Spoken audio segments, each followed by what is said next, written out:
मित्रांनो, पहिल्यांदा घर घेत असाल ना, तर ह्या चुका नक्की टाळा तुम्ही.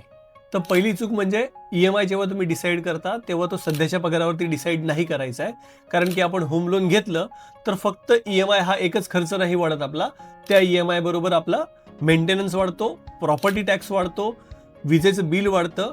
त्याच्यानंतर काही दिवसांनी आपल्याला इंटिरियर करायला लागतं किंवा डागडुजी करायला लागते. त्यामुळे या मुद्द्यांचं आपण नक्की लक्षात घ्यायला हवा. EMIचा जेव्हा आपण विचार करतो त्यावेळेस तो EMI तुमच्या इन्कमच्या किंवा सॅलरीच्या 35 ते 40% वरती नसायला हवा. म्हणजे मंथली EMI तुमचं जे मंथली इन्कम आहे त्याच्या 35 ते 40% आतमध्ये असायला हवा.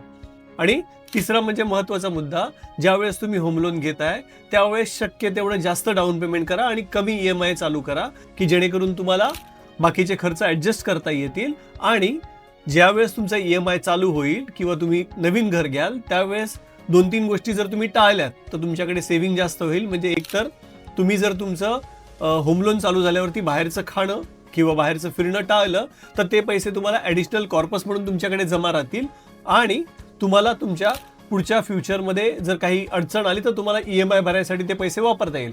आणि चौथा म्हणजे सर्वात महत्त्वाचा मुद्दा, जेव्हा पण तुमचा होम लोनचा EMI स्टार्ट होईल तर त्याच्याकडे जे तुम्ही व्याज भरणार आहात, इंटरेस्ट भरणार आहात, त्याच्यासाठी एक तुम्ही म्युच्युअल फंडमध्ये SIP चालू करू शकता.